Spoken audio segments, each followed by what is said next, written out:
Hey dear students, Salamun alaikum wa rahmatullahi wa barakatuhu to all of you. May peace, mercy and blessings of Allah subhanahu wa ta'ala to all of you.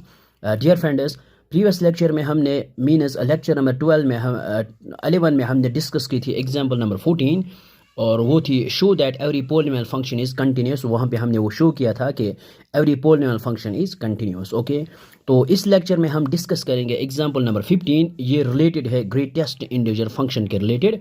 सो सबसे पहले हम यहाँ पे discuss करेंगे what is greatest integer function, जो आपने class 11th में relations and functions में पढ़ा है और जो हमने रिलेशन एंड फंक्शंस 12th में भी एक दो क्वेश्चंस है वो।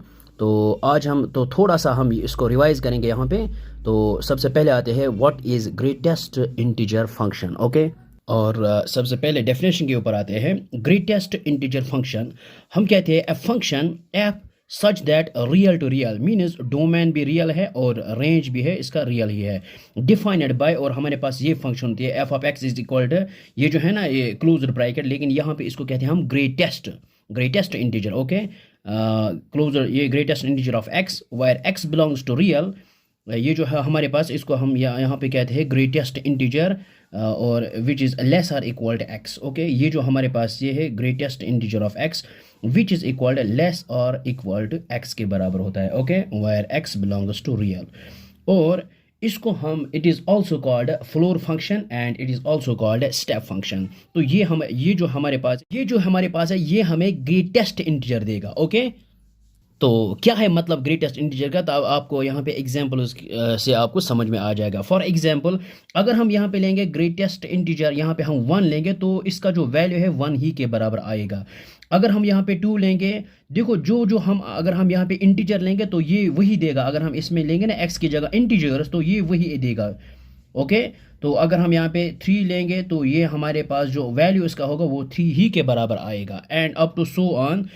तो जो भी अगर हमारे पास जो भी जितना बड़ा इंटीजर होगा ये हमें वही देगा। ओके, अगर हमारे पास यहाँ पे 100 होगा तो ये हमारे पास 100 ही का इसका वैल्यू जो है 100 ही देगा। अगर हम यहाँ पे नेगेटिव इंटीजर की बात करेंगे -1 लेंगे तो ये हमारे पास इसका जो वैल्यू है -1 ही के बराबर है। अगर यहाँ पे -2 लेंगे तो इसका जो वैल्यू है -2 ही के बराबर है and up to so on. अगर हम यहाँ पे -100 लेंगे तो ये हमें -100 ही देगा। लेकिन मीनस अगर हम यहाँ पे x की जगह यहाँ पे कोई भी इंटीजर लेंगे तो वो हमें वही वैल्यू देगा। ओके, तो अब हम यहाँ पे ग्रेटेस्ट इंटीजर क्यों बोलते हैं तो ये आपको अब समझ में आ जाएगा यहाँ पे। ओके, तो अगर हमारे पास ये जो हमारे पास x है ना, अगर इसका वैल्यू यहाँ पे 1.1 आएगा तो देखो सबसे पहले जो बात है 1.1 is not a integer. Okay, तो यहाँ पे हम इसका जो वैल्यू है वो यहाँ पे 1 ही के बराबर आएगा। क्यों 1 ही के बराबर? क्योंकि हमारे पास जो डेफिनेशन में है ये है x, ये हम क्या लेते हैं, या फिर लेस लेते हैं या फिर इक्वल लेते हैं। और इक्वल कब लेंगे? ये जब हमारे पास ये एब्सोल्यूट इंटीजर्स ही होंगे यहाँ पे। ओके, ये जो है -1 -2 एंड सो ऑन। लेकिन अगर हमारे पास जो है ये है ना, अगर यहाँ पे x की जगह 1.1 आएगा तो 1.1 तो पहले तो ये इंटीजर है ही नहीं, तो हमें इससे लेस जाना है। देखो यहाँ पे है 1.1 तो हमें यहाँ पे लेस जाना है, इससे लेस या इक्वल। देखो इक्वल तो हम नहीं जा सकते हैं क्योंकि यहाँ पे ये जो 1.1 ये इंटीजर है ही नहीं हमारे पास। तो अब हम क्या करेंगे, इसको ये जो है ना फ्रैक्शन इसको डिडक्ट करते हैं।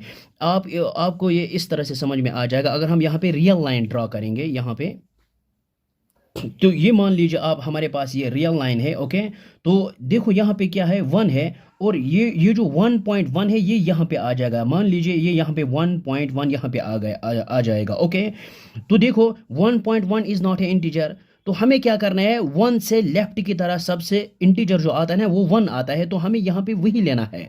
ओके, तो ग्रेटर की तरफ 2 आता है, लेकिन हमें यहाँ पे ग्रेटर की तरफ नहीं जाना है, हमें लेस जाना है। अगर ये देखो ये 1 है तो 1 इक्वल कब जाना है, जब ये हमारे पास इंटीजर्स में आएंगे। ओके, तो तब हम वही लेंगे जो यहाँ पे होंगे इंटीजर्स। लेकिन अगर हमारे पास 1.1 1.2 1.3 1 से ज़्यादा आएगा, देखो जैसे कि यहाँ पे आया 1.1 तो हमने देखो 1.1 इंटीजर है ही नहीं, तो अगर हम यहाँ बाय डेफिनेशन की तरफ जाएंगे तो हमें क्या है x या फिर इक्वल लेना है या इससे लेस लेना है।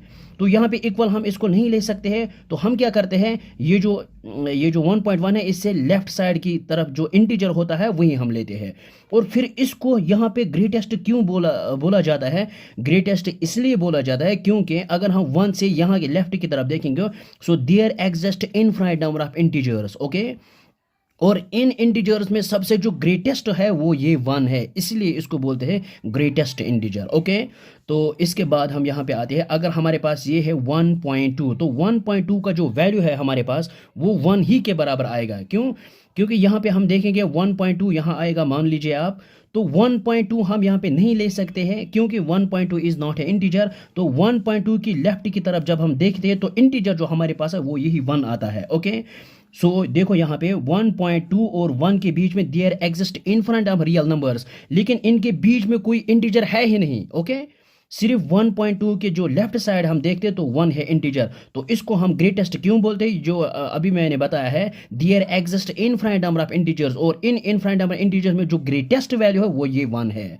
जैसे कि देखो -1 लेस देन 0 है और 0 जो है वो लेस देन 1 है, ओके। इसी तरह से जो -2 है वो लेस देन -1 है।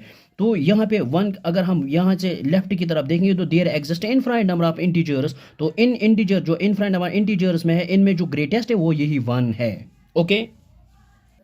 तो ये हमने यहाँ पे एक रियल लाइन ड्रॉ की है, ओके।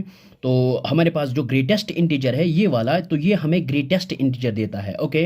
तो अब हम लेंगे यहाँ पे एक और एग्जांपल, अगर हम यहाँ पे 1.5 जाएंगे, ओके। तो 1.5 देखो ये जो हमारे पास है ये हमें ग्रेटेस्ट इंटीजर देता है।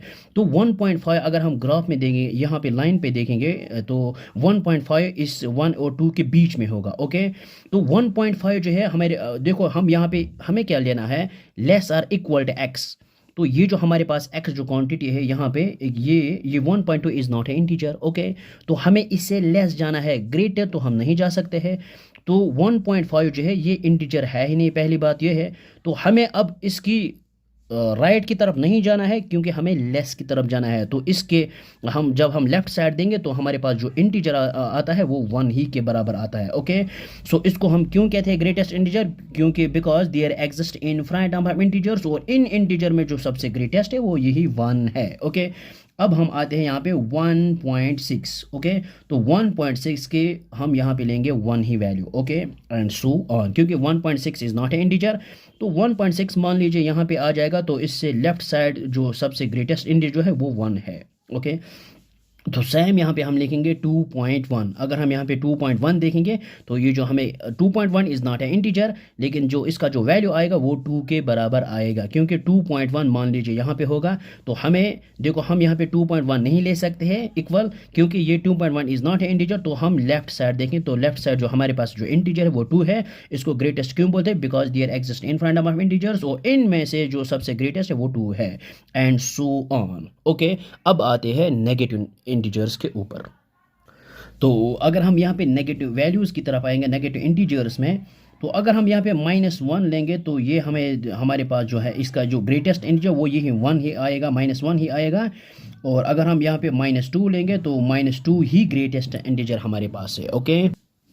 और अगर हम यहाँ पे मान लीजिए हम -1.1 लेंगे, ओके। तो ये हमारे पास जो इंटीजर जो आएगा, और ये जो हमारे पास है -1 पॉइंट, अगर हम यहाँ पे रियल लाइन पे देखेंगे, देखो -1 पॉइंट -1 और -2 के बीच में होगा। तो मान लीजिए ये -1.1 ये है, तो ये जो हमारे पास है -1.1, तो ये हमारे पास इसको हम इक्वल नहीं ले सकते क्योंकि ये इंटीजर है ही नहीं, ओके। तो अब हम यहाँ पे ग्रेटर की तरफ नहीं जाएंगे क्योंकि हमें लेस देन लेना है, ओके। तो जब हम -1.1 लेफ्ट की तरफ देखेंगे तो हमारे पास जो इंटीजर है वो है -2। तो ये जो हमारे पास जो ग्रेटेस्ट इंटीजर आएगा वो है -2। अब ये क्यों नहीं आएगा -1, क्योंकि हमें यहाँ पे लेस जाना है या फिर इक्वल जाना है। तो इक्वल तो नहीं जा सकते क्योंकि ये इंटीजर है ही नहीं। तो हम यहाँ पे लेफ्ट की तरफ देखेंगे तो हमारे पास जो है वो -2 है। सो -2 is the greatest integer, okay. और अगर हम यहाँ पे लेंगे -1.5, तो ये जो -1.5 ये -2 और -1 के बीच में ही होगा। सपोज ये यहाँ पे है -1.5, तो एक तो ये -1.5 इक्वल तो नहीं ले सकते क्योंकि ये इंटीजर है ही नहीं। तो अब हम क्या करेंगे, इससे लेफ्ट की तरफ जो देखेंगे हम, हमारे पास जो इंटीजर आएगा वो -2 ही के बराबर आएगा। अब तो सो ऑन, अगर हम यहाँ पे -1.9 भी लेंगे तब भी हमें इसका जो वैल्यू है वो -2 ही के बराबर आएगा। ये है ग्रेटेस्ट इंटीजर। ओके, तो इसी तरह से अगर हम यहाँ पे -3 लेंगे तो ये है डेफिनेटली ये इंटीजर है, और ये हमें जो वैल्यू देगा ये -3 है, क्योंकि ये -3 इज़ द ग्रेटेस्ट इंटीजर। अगर हम यहाँ पे लेंगे -3.1, ओके, तो -3.1 जो है ये यहाँ पे लाई करेगा। सपोज यहाँ पे -3.1 यहाँ पे है, तो एक तो -3.1 हम नहीं ले सकते क्योंकि this is not a integer. तो अब हम इसकी लेफ्ट की तरफ देखेंगे, जब हम देखें तो -4 इज़ द ग्रेटेस्ट इंटीजर, तो यहाँ पे जिसका वैल्यू जो है वो -4 के बराबर आएगा। ओके, तो आई होप कि आपको ये समझ में आया होगा। द ग्रेटेस्ट इंटीजर इसको हम ग्रेटेस्ट इंटीजर क्यों बोलते हैं, बिकॉज डियर एग्जिस्ट, ये जो हमारे पास ये जो पॉइंट है ये है -3.1, तो यहाँ पे हमने -4 लिया, और -4 इज़ द इंटीजर, लेकिन इसको हम ग्रेटेस्ट क्यों बोलते हैं, क्योंकि there exist infinite number of integers, तो इनफाइनाइट नंबर इंटीजर्स में सबसे ग्रेटेस्ट जो है ये -4 ही है। Okay, and because we know that -5 जो है वो लेस देन -4, तो नेगेटिव की तरफ हम जाएंगे, जितना हम ज़्यादा जाएंगे ना, मतलब जितना हम बढ़ा जाएंगे वैल्यू, तो वो इतनी ही छोटी होती है। जैसे कि यहाँ पे -1 जो है वो 0 से लेस देन है, और -2 -1 से लेस है, -3 -2 से, एंड सो ऑन, ये अब जानते हैं। तो अब आते हैं हम यहाँ पे एग्जांपल नंबर 15 के ऊपर। तो हमारे पास क्या है, ओके, और ये है हमारे पास एग्जांपल नंबर 15। तो क्या है हमारे पास example 15, find all the points of discontinuity of the greatest integer function defined by f(x) equal to greatest integer. ये जो है हमारे पास फंक्शन, वाइल ये जो है हमारे पास इसको it denotes the greatest integer less than और इक्वल टू x। अब ये हमें find all points of discontinuity, यानी वो पॉइंट्स निकालने हैं जहाँ जहाँ पे ये ग्रेटेस्ट इंटीजर डिसकंटिन्यूस है। ओके, तो अब हम इसको किस तरह से यहाँ पे प्रूव करेंगे। तो सबसे पहले आते हैं हम यहाँ पे करेंगे कोई डिफाइन इंटीजर करेंगे। तो यहाँ पे हमने डिफाइन किया let c be any integer, ये हमने कोई भी इंटीजर लिया है। ओके, तो अब हम यहाँ पे value of function at x equal to c, तो हम यहाँ पे c f of c is equal to, यहाँ पे क्या है हमारे पास ग्रेटेस्ट इंटीजर, ये जो इंटीजर हमने लिया है वो है c है। तो यहाँ पे हमारे पास c इज़ द इंटीजर, तो ये c के ही बराबर आएगा हमारे पास। तो this is the value of function. अब हम यहाँ पे लिमिट ऑफ फंक्शन निकालेंगे। तो यहाँ पे हम लिखेंगे left hand limit which is equal limit x approach to c negative f of x। तो हमारे पास जो आएगा limit x approach to c negative, हमारे पास जो आएगा अगर हम यहाँ पे लेंगे तो, और यहाँ पे जो है हमारे पास x अप्रोच c नेगेटिव, ये है हमारे पास ग्रेटेस्ट इंटीजर। तो यहाँ पर अगर हम c नेगेटिव की तरफ जाएंगे तो हमारे पास जो वैल्यू आएगा वो c-1 आएगा यहाँ पे। अब यहाँ पे बात है ये c-1 क्यों आया, क्योंकि अगर हमें मान लीजिए हमारे पास ये c जो है ये 2 है, तो अगर हम 2 से लेफ्ट की तरफ जाएंगे तो हम 2 में सबट्रैक्ट 1 करेंगे तो हमारे पास जो आएगा वो 1 ही आएगा। जब भी हम किसी भी इंटीजर में लेफ्ट की तरफ जाएंगे तब हम 1 ही सबट्रैक्ट करेंगे इसको। ओके, तो यहाँ हमने c को इंटीजर लिया है, तो अगर हम इसकी लेफ्ट की तरफ जाएंगे तो हमारे पास जो आएगा c-1 ही आएगा। मान लीजिए हमारे पास ये 5 है, तो अगर हम लेफ्ट की तरफ जाएंगे तो हमारे पास जो वैल्यू आएगा वो आएगा 5-1 which is equal to 4। Okay, तो यहाँ पे हमने इसी वजह से c-1 लिया है यहाँ पे। ओके, तो अब आते हैं यहाँ पे राइट हैंड लिमिट की, और राइट हैंड लिमिट क्या है हमारे पास, limit x approach to c positive f of x। Okay, so which is equal to limit x approach to c positive, और हमारे पास जो फंक्शन है वो है ग्रेटेस्ट इंटीजर x। तो जब हम पॉजिटिव की तरफ जाएंगे, देखो यहाँ पे क्या है, तो यहाँ पे ये है c है, तो अगर हम c पॉजिटिव की तरफ जाएंगे तो यहाँ पे हम c ही लेंगे, क्योंकि हमें मतलब c से आगे नहीं जाना है, क्योंकि अगर हमारे पास ये जो हमारे पास जो डेफिनेशन है, अब ये जो है हमारे पास x विच इज़ लेस और इक्वल x, हमें यहाँ पे इक्वल लेना है या लेस देन लेना है x या लेस देन x लेना है, लेकिन ग्रेटर नहीं जाना है हमने। ओके, तो अगर हमारे पास ये है c प्लस है तो हम यहाँ पे जो वैल्यू लेंगे इसका वैल्यू जो आएगा c ही आएगा। आप इस तरह से इसको समझ सकते हैं। फॉर एग्जांपल अगर हमारे पास 1.5 है तो 1.5 हम प्लस की तरफ जाएंगे तो 1.5, तो अगर यहाँ पे ये है ना 1 और यहाँ पे 2 है, तो यहाँ पे 1.5 है, तो 1.5 प्लस की तरफ नहीं जाएंगे, हम लेफ्ट साइड देखते हैं। ओके, तो लेफ्ट साइड में जब हम देखें तो ये जो 0.5 इसको हम डिटेक्ट करें तो 1 ही आएगा हमारे पास। तो कहने का मतलब ये है कि यहाँ पे जो है प्लस की तरफ नहीं जाना है हमें, या फिर लेस लेना है या इक्वल लेना है यहाँ पे। तो इक्वल हम यहाँ लेंगे सिर्फ सी ही। तो यहाँ पे हमारे पास जो limit of function left hand limit में आएगा वो आएगा सी।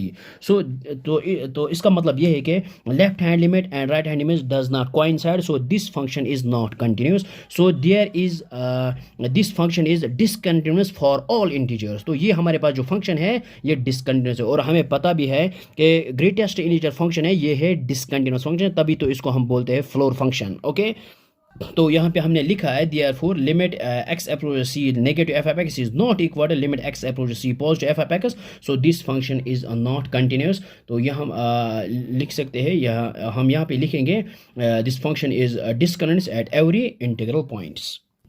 तो यहाँ पे हमने लिखा है f of x is discontinuous at every integral point. Okay, तो आई होप कि आपको ये समझ में आया होगा। सो इसका जो ग्राफ है वो हम यहाँ पे ड्रा नहीं करेंगे, क्योंकि वो हमने ऑलरेडी रिलेशन फंक्शन में इसका ग्राफ जो है ड्रा किया है। तो यहाँ पे हम इसको यहाँ पे इतना ही रखेंगे। So thanks for watching this video.